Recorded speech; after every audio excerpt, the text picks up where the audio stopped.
ओम शांति। 10 अप्रैल 2025 की प्रातः मुरली में बाबा ने कहा, मीठे बच्चे, अपनी उन्नति के लिए रोज पोता मेल निकालो। सारे दिन में चलन कैसी रही चेक करो। यज्ञ के प्रति ऑनेस्ट ईमानदार रहे। मीठे बच्चे, अपनी उन्नति के लिए रोज पोता मेल निकालो। सारे दिन में चलन कैसी रही चेक करो। यज्ञ के प्रति ऑनेस्ट रहे, ईमानदार रहे। प्रश्न है, किन बच्चों के प्रति बाप का बहुत रिगार्ड है? उस रिगार्ड की निशानी क्या है? उत्तर है, जो बच्चे बाप के साथ सच्चे, यज्ञ के प्रति ईमानदार हैं, कुछ भी छिपाते नहीं हैं, उन बच्चों के प्रति बाप का बहुत रिगार्ड है। रिगार्ड होने के कारण पुचकार दे उठाते रहते हैं, सर्विस पर भी भेज देते हैं। बच्चों को सच सुनाकर श्रीमत लेने की अकल होनी चाहिए। गीत बजा है महफिल में जल उठी क्षमा। ओम शांति। अब यह गीत तो हुआ रॉन्ग, क्योंकि परमात्मा कोई क्षमा तो है नहीं। परमात्मा को वास्तव में क्षमा नहीं कहा जाता है। यह तो भक्तों ने अनेक नाम रख दिए हैं। ना जानने के कारण कहते भी हैं नेति नेति। हम नहीं जानते, नास्तिक हैं, फिर भी जो नाम आया वह कह देते। ब्रह्मा, क्षमा, ठिक्कर, भित्तर में भी परमात्मा कह देते, क्योंकि भक्ति मार्ग में कोई भी बाप को यथार्थ रीति पहचान नहीं सकते। बाप को ही आकर अपना परिचय देना है। शास्त्र आदि कोई में भी बाप का परिचय नहीं है, इसलिए उन्हों को नास्तिक कहा जाता है। अब बच्चों को बाप ने परिचय दिया है, परंतु अपने को आत्मा समझ बाप को याद करना, इसमें बहुत ही बुद्धि का काम है। इस समय है पत्थर बुद्धि, आत्मा में बुद्धि है, ऑर्गन्स द्वारा पता पड़ता है। आत्मा की बुद्धि पारस है या पत्थर है, सारा मदार आत्मा पर है। मनुष्य तो कह देते हैं आत्मा ही परमात्मा है, वह तो निर्लेप है, इसलिए जो चाहो करते रहो। मनुष्य होकर बाप को ही नहीं जानते हैं। बाप कहते हैं, माया रावण ने सबकी पत्थर बुद्धि बना दी है। दिन प्रतिदिन तमो प्रधान जास्ती होते जाते हैं। माया का बहुत जोर है, सुधरते ही नहीं। बच्चों को समझाया जाता है रात को सारे दिन का पोता मेल निकालो। क्या किया हमने? भोजन देवताओं मिसल खाया, चलन कायदे से चली या अनाड़ियों मिसल। रोजाना अपना पोता मेल नहीं संभालेंगे तो तुम्हारी उन्नति कभी नहीं होगी। बच्चों को माया थप्पड़ मारती रहती है। लिखते हैं कि आज हमारा बुद्धि योग फलाने के नाम रूप में गया, आज यह पाप कर्म हुआ। ऐसा सच लिखने वाला कोटों में कोई ही है। बाप कहते हैं, मैं जो हूँ, जैसा हूँ, मुझे बिल्कुल नहीं जानते। अपने को आत्मा समझ और बाप को याद करें, तब कुछ बुद्धि में बैठे। बाप कहते हैं, भल अच्छे अच्छे बच्चे हैं, बहुत अच्छा ज्ञान सुनाते हैं, योग कुछ नहीं, पहचान पूरी है नहीं, समझ नहीं सकते, इसलिए किसको समझा नहीं सकते। सारी दुनिया में मनुष्य मात्र रचता और रचना को बिल्कुल जानते नहीं, तो गोया कुछ भी नहीं जानते। यह भी ड्रामा में नूंद है। फिर भी होगा, 5000 वर्ष बाद फिर यह समय आएगा और मुझे आकर समझाना होगा। राजाई लेना कम बात नहीं है, बहुत मेहनत है। माया अच्छा ही वार करती है, बड़ी युद्ध चलती है, बॉक्सिंग होती है ना। बहुत होशियार जो होते हैं उनकी ही बॉक्सिंग होती है, फिर भी एक दो को बेहोश कर देते हैं ना। कहते हैं बाबा, माया के बहुत तूफान आते हैं, यह होता है, सो भी बहुत थोड़े सच लिखते हैं, बहुत हैं जो छिपा लेते हैं। समझ नहीं कि मुझे बाबा को कैसे सच सुनाना है, क्या श्रीमत लेनी है, वर्णन नहीं कर सकते। बाप जानते हैं माया बड़ी प्रबल है, सच बतलाने में बड़ी लज्जा आती है। उनसे कर्म ऐसे हो जाते हैं जो बताने में लज्जा आती है। बाप तो बहुत रिगार्ड दे उठाते हैं, यह बहुत अच्छा है, इनको ऑलराउंड सर्विस पर भेज दूंगा। बस देह अहंकार आया, माया का थप्पड़ खाया, यह गिरा। बाबा तो उठाने के लिए महिमा भी करते हैं, पुचकार दे उठाऊंगा। तुम तो बहुत अच्छे हो, स्थूल सेवा में भी अच्छे हो, परंतु यथार्थ रीति बैठ बताते हैं कि मंजिल बहुत भारी है। देह और देह के संबंध को छोड़ अपने को अशरीरी आत्मा समझना, यह पुरुषार्थ करना बुद्धि का काम है। सच सब पुरुषार्थी हैं। कितनी बड़ी राजा स्थापन हो रही है। बाप के सब बच्चे भी हैं, स्टूडेंट भी हैं, तो फॉलोअर्स भी हैं। यह सारी दुनिया का बाप है। सभी उस एक को बुलाते हैं, वह आकर बच्चों को समझाते रहते हैं, फिर भी इतना रिगार्ड थोड़े ही रहता है। बड़े बड़े आदमी आते हैं, कितना रिगार्ड से उनकी संभाल करते हैं, कितना भपका रहता है। इस समय तो है सब पतित, परंतु अपने को समझते थोड़े ही हैं। माया ने बिल्कुल ही तुच्छ बुद्धि बना दिया है। कह देते सतयुग की आयु इतनी लंबी है, तो बाप कहते हैं 100% बेसमझ हुए ना।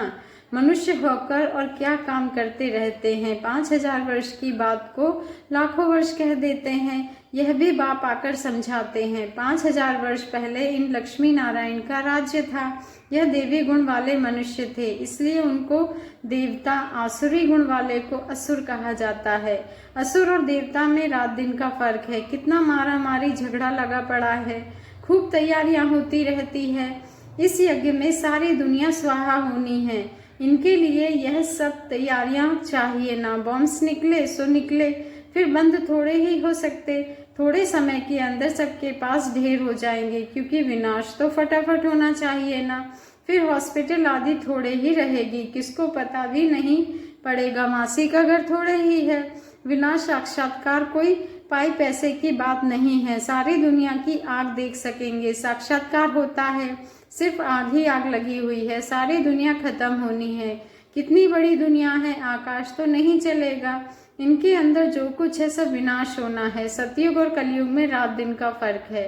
कितने ढेर मनुष्य हैं, जानवर हैं, कितनी सामग्री है। यह कहते हैं यह भी बच्चों की बुद्धि में मुश्किल बैठता है। विचार करो, 5000 वर्ष की बात है।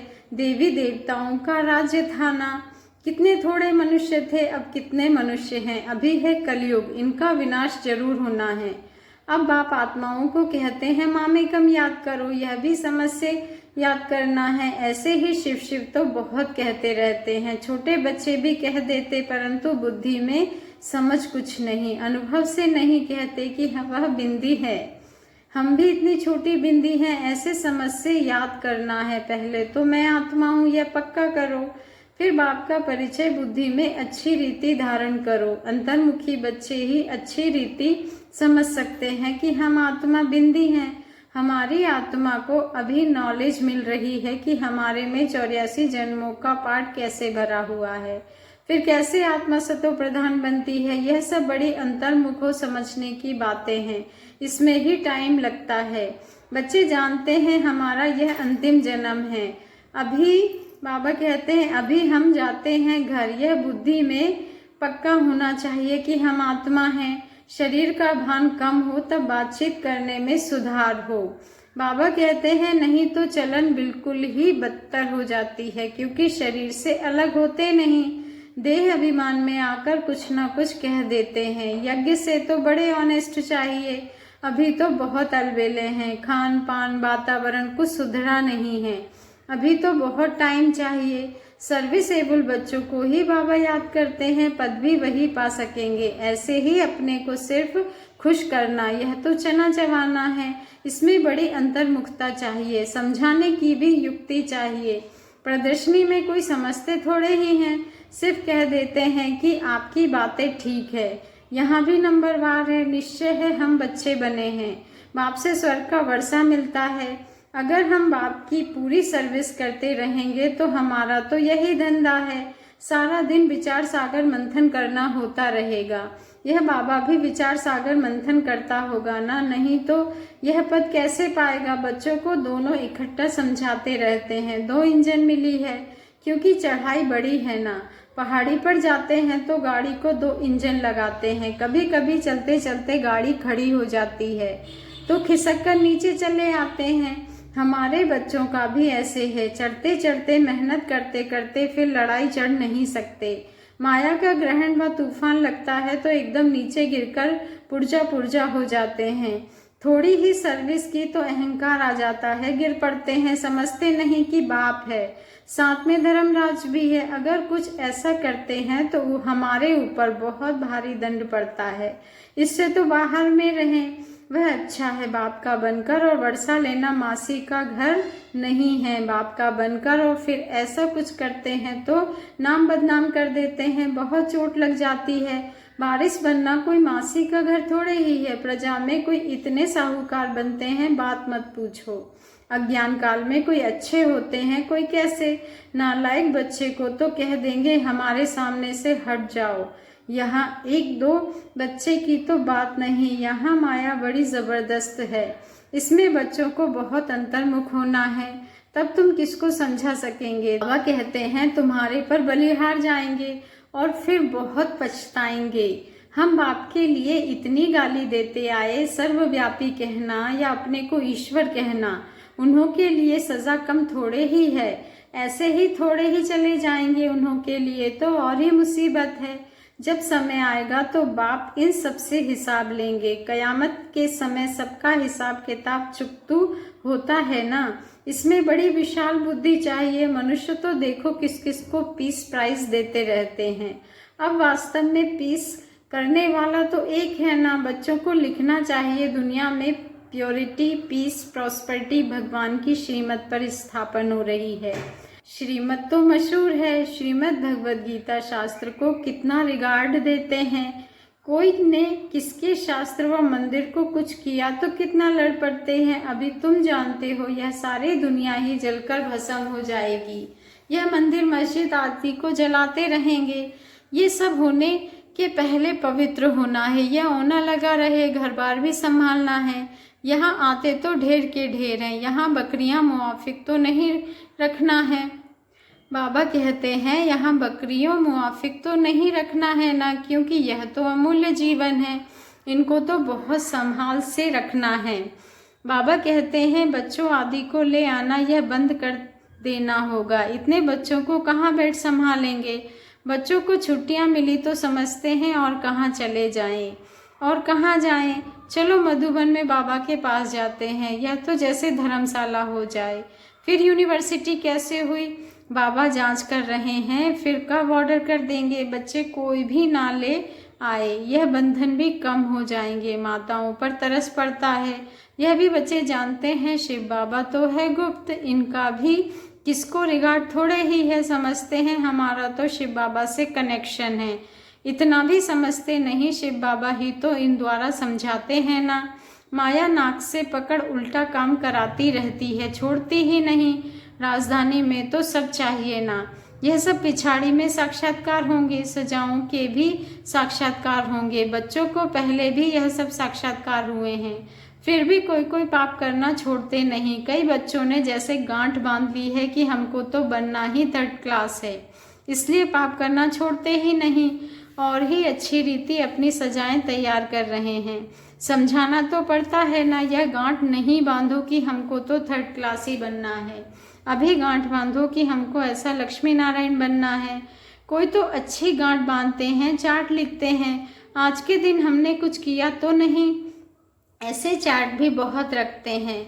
वह आज है नहीं, माया बहुत पछाड़ती है। आधा कल्प में सुख देता हूँ तो आधा कल्प फिर माया दुख देती है। अच्छा, मीठे मीठे सिकी लधे बच्चों प्रति माता पिता बाप दादा का याद प्यार और गुड मॉर्निंग। रूहानी बाप की रूहानी बच्चों को नमस्ते और हम रूहानी बच्चों की रूहानी माता पिता बाप दादा को दिल से याद प्यार, गुड मॉर्निंग और नमस्ते। शुक्रिया बाबा, शुक्रिया। धारणा के लिए मुख्य सार है, फर्स्ट पॉइंट है अंतर्मुखी बनकर शरीर के भान से परे रहने का अभ्यास करना है। खान पान चाल चलन सुधारना है, सिर्फ अपने को खुश करके अलबेला नहीं होना है। चढ़ाई बहुत ऊंची है, इसलिए बहुत बहुत खबरदार होकर चलना है। कोई भी कर्म संभाल कर करना है, अहंकार में नहीं आना है। उल्टा कर्म करके सजाएं नहीं तैयार करनी है, गांठ बांधनी है कि हमें लक्ष्मी नारायण जैसा बनना ही है। आज का वरदान है रूहानियत की श्रेष्ठ स्थिति द्वारा वातावरण को रूहानी बनाने वाले सहज पुरुषार्थी भव। रूहानियत की श्रेष्ठ स्थिति द्वारा वातावरण को रूहानी बनाने वाले सहज पुरुषार्थी भव। आज का स्वमान है मैं सहज पुरुषार्थी आत्मा हूँ। रूहानियत की स्थिति द्वारा अपने सेवा केंद्र का ऐसा रूहानी वातावरण बनाओ जिससे स्वयं की और आने वाली आत्माओं की सहज उन्नति हो सके। क्योंकि जो भी बाहर के वातावरण से थके हुए आते हैं उन्हें एक्स्ट्रा सहयोग की आवश्यकता होती है, इसलिए उन्हें रूहानी वायुमंडल का सहयोग दो। सहज पुरुषार्थी बनो और बनाओ।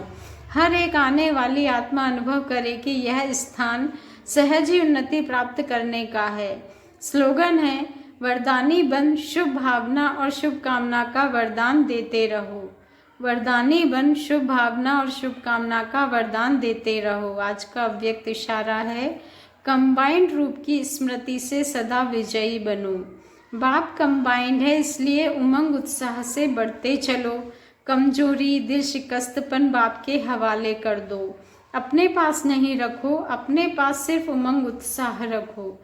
सदा उमंग उत्साह में नाचते रहो, गाते रहो और ब्रह्मा भोजन करते रहो। अच्छा, ओम शांति। शुक्रिया बाबा, शुक्रिया।